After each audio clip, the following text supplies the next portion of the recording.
Hello there Carpologists, I'm Joe and today we're going to be taking a look at the Spider Spod.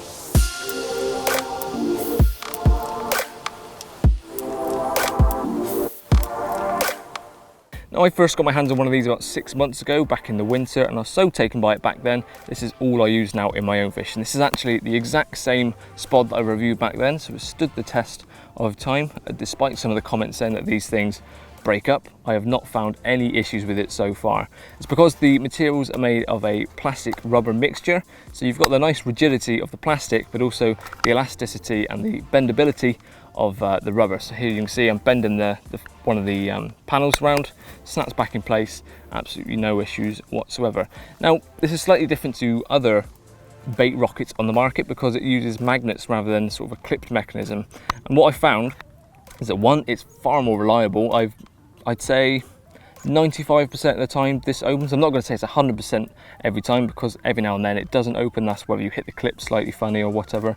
But I found this so much more reliable in opening than other things I've used in the past that I will never go back to other things. And also they hold more, but more about the mechanism. You've got magnets on each of the panels. Now it opens up into 4 like so.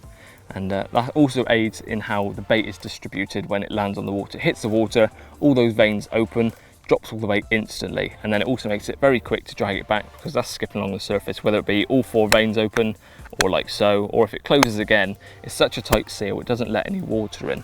Because if you see on the clips now, you can also put all sorts of different things in here, whether it's pellet, boilie or sloppy mixes or even liquids. I've used this for liquids before. I was surface fishing once, got a bit of a chop on the water, I needed to flatten it off and I actually poured some liquid in there to give it a test and it worked. And as you can see from the clip, I put in some oil earlier, spun the spon round, shook it about and it wasn't coming out. Maybe a tiny bit of a seep, but it is a liquid after all. But that just shows how fine the margins are with how well this is produced to close together.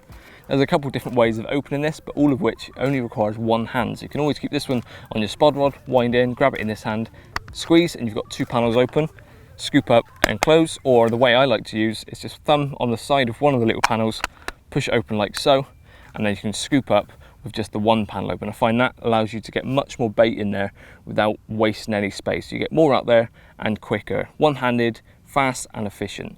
Close up like so, and off you go. It flies through, opens, like I said, pretty much every single time. I'd say 95% of the time it's open and comes back nice and quickly as well. Myself and Luke have been using it on this session.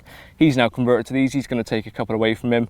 And everyone I've shown when we've been on the bank have asked what it is. They've not necessarily seen one before and are all very impressed in how it works. So if you want to pick your hands up on one of these or get your hands on one of these, then head over to the Wolf International website, Wolf Int, where you can pick up one of these. There's also a slightly smaller one in the pipeline, so keep your eyes peeled for those, and also a different colour. So if you like the look of these, then do head over to their website. But that's all from me.